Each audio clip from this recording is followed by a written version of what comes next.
Andaikan dulu juga ada orang yang kerja kantoran kayak sekarang, sangat mungkin juga Nabi masuk ke kantor-kantor itu.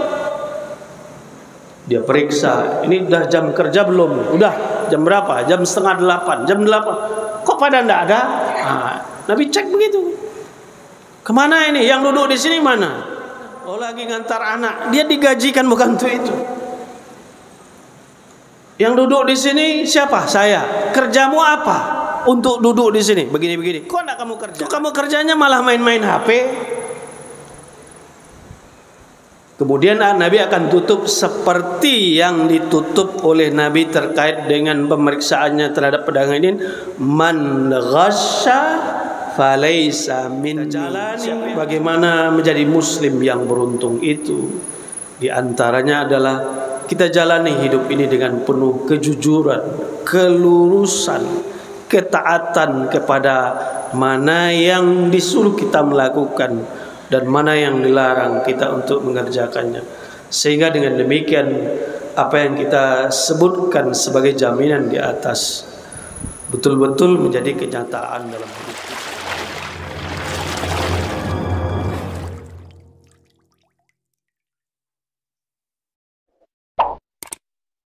Assalamualaikum warahmatullahi wabarakatuh.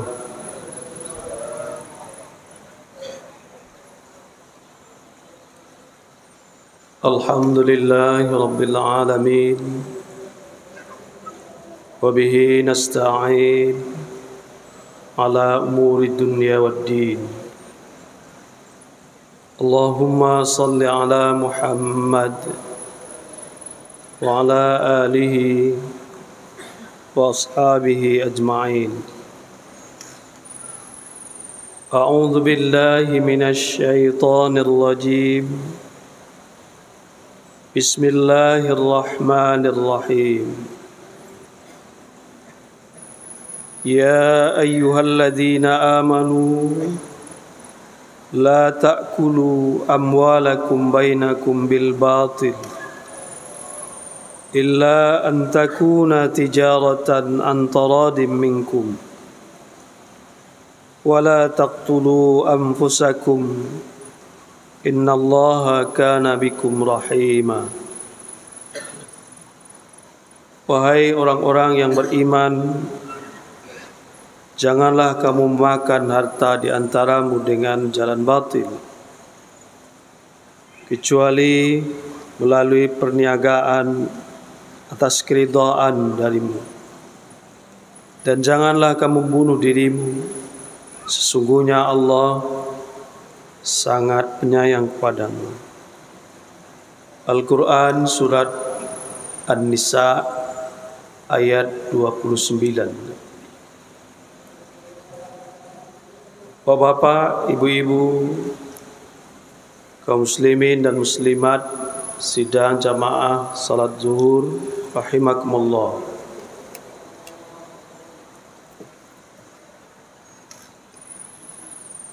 Marilah kita sama-sama bersyukur kehadirat Allah Subhanahu wa taala atas segala limpahan rahmat-Nya kepada kita. Dan kita berdoa semoga selawat dan salam senantiasa dilimpahkan pada Nabi kita Nabi Muhammad sallallahu alaihi wasallam. Sebagai umat Islam, kita tidak ragu mengatakan bahwa kita adalah orang-orang yang paling beruntung. Di antaranya karena segenap aktivitas kehidupan kita dituntun oleh Allah Subhanahu wa taala. Kita sesungguhnya tidak dibiarkan melewati sedikit pun waktu-waktu yang kita jalani dalam hidup ini dengan kesalahan. Jadi bukan hanya dari bangun tidur ke tidur lagi kita diatur, tapi juga termasuk ketika tidur itu full gitu. Ada sebuah riwayat yang disampaikan oleh Abu Hurairah. Dalam kitab Muslim kita bisa temukan riwayat ini, di mana suatu ketika Rasulullah SAW memeriksa pedagang di pasar. Jadi nyatakan anna Rasulullah SAW marra ala subrati ta'amin. Jadi suatu saat Nabi itu pergi ke pasar dan lewat di depan orang jual makanan, jual kurma. Ada tumpukan kurma di situ. Nabi berhenti di depannya. Di depan penjual kurma itu Nabi kemudian wa adkhala yada'u fiha. Nabi kemudian masukkan tangannya ke tumpukan kurma itu. Nabi ngecek gitu. Ini kurmanya gimana ya. Setelah Nabi masukkan tangannya itu, fanalat asabi'uhu balalan. Rupanya Nabi temukan keanehan di situ. Di luarnya kurma, tumpukan kurma itu kering, bagus. Rupanya di dalamnya basah. Nabi temukan ada basah di dalamnya itu. Jadi di luarnya bagus, enak dilihat, menunjukkan kualitas yang tinggi, tapi di dalamnya basah. Faqala Rasulullah SAW, Nabi kemudian katakan begini, ma hadza ya sahibat ta'am. Apa ini wahai apa yang menjual kurma? Apa-apaan ini? Kok begini? Di luarnya bersih, bagus, kualitas tinggi, harganya mahal, tapi di dalamnya jelek, basah. Kenapa sampai begini? Kok ini yang kamu lakukan jualan ini tidak benar ini? Kenapa bisa begini? Kata Rasulullah sama yang jual kurma itu. Kemudian dia itu menjawab, katanya asabathus sama ya Rasulullah. Ya Rasulullah, itu karena tertimpa hujan. Jadi basah itu ya. Nama saja orang cari-cari dalih kan, cari-cari alasan. Ya basah ya kena air. Itu basah karena ditimpa hujan. Saya bawa ke sini hujan-hujan, ya basah begitu. Ya normal ya Rasulullah. Kira-kira begitu katanya. Jadi kalau ada yang keliru, ada yang salah itu ya karena keadaannya begitu. Apa kata Rasulullah SAW? Nabi kemudian katakan gini, afala ja'altahu fawqat ta'ami kaif yarahun nas. Kalau soal basah, kalau soal ada yang jelek, kalau soal ada yang harganya murah dibanding yang lain, itu kan biasa. Cuma masalahnya kenapa kamu tidak taruh yang basah itu di atas? Kai yarahun nas, sehingga orang tahu ini basah, ini kualitasnya jelek, ini harganya lebih murah, sehingga ketika dia beli, dia tidak bisa ditipu dengan harga yang bagus di atas padahal di bawahnya itu jelek. Sebaiknya seharusnya kan kamu letakkan di atas agar orang tahu, kai yarahun nas, agar orang lihat, agar orang tahu. Jadi tidak kayak gini ini jualan ini. Jadi dikatakan oleh Nabi begitu. Kemudian Nabi tutup wejangannya, nasihatnya kepada penjual kurma itu, man ghasya falaysa minni. Siapa yang menipu, siapa yang tidak jujur dalam jual beli, ya kayak gini. Barangnya jelek, dijual dengan harga barang yang bagus karena ditutupi oleh yang bagus itu. Siapa yang berlaku kayak gini, itu bukan golonganku, katanya. Kalian nanti tidak usah aja dekat-dekat denganku di akhirat, pergi itu ke neraka. Karena kalian yang seperti itu bukan kelompok, bukan grupku yang seperti itu. Bapak-bapak, ibu-ibu, kaum muslimin dan muslimat, sidang jamaah zuhur rahimakumullah.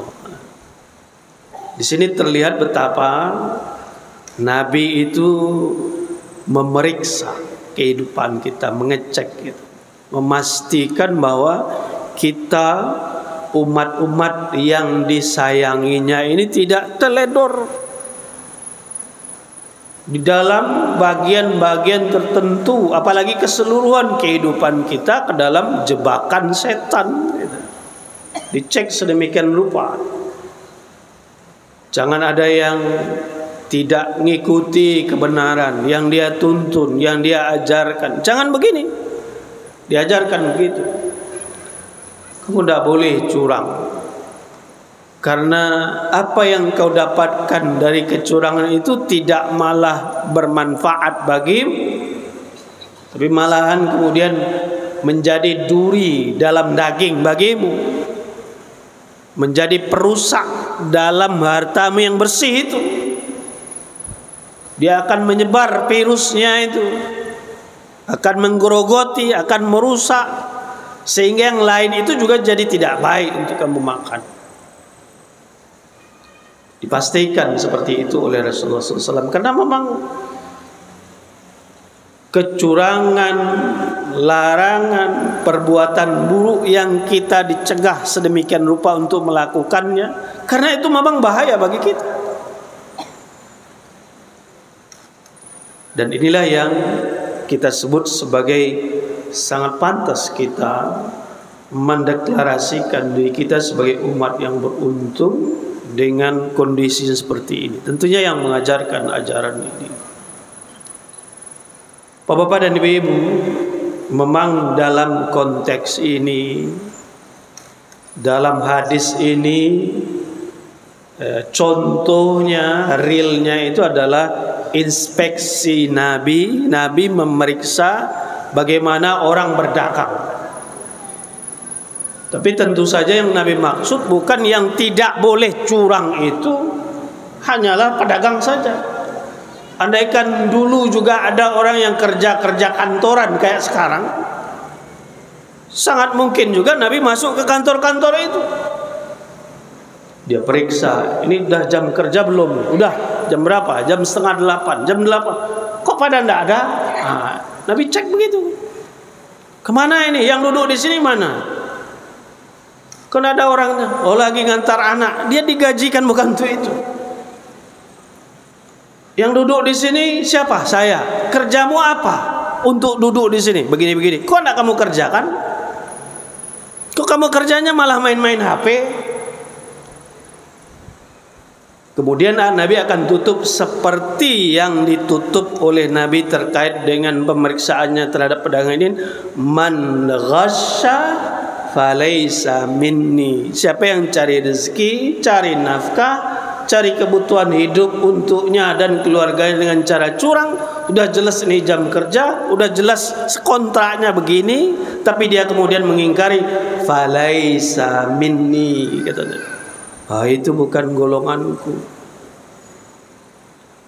Jadi di sini betapa Nabi menuntut kita untuk lurus dalam menjalani hidup ini, untuk jujur. Karena itulah jalan yang benar-benar menjamin kita sampai kepada yang kita inginkan.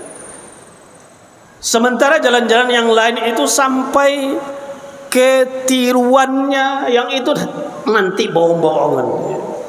Sepertinya bahagia, sepertinya sukses, sepertinya hebat, padahal kebalikannya.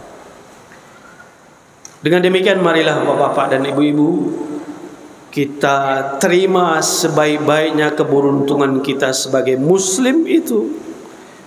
Kita jalani bagaimana menjadi muslim yang beruntung itu. Di antaranya adalah kita jalani hidup ini dengan penuh kejujuran, kelurusan, ketaatan kepada mana yang disuruh kita melakukan dan mana yang dilarang kita untuk mengerjakannya. Sehingga dengan demikian apa yang kita sebutkan sebagai jaminan di atas betul-betul menjadi kenyataan dalam hidup kita. Semoga bermanfaat. Atas hal yang kurang berkenan mohon dimaafkan. Billahi taufiq wal hidayah. Assalamualaikum warahmatullahi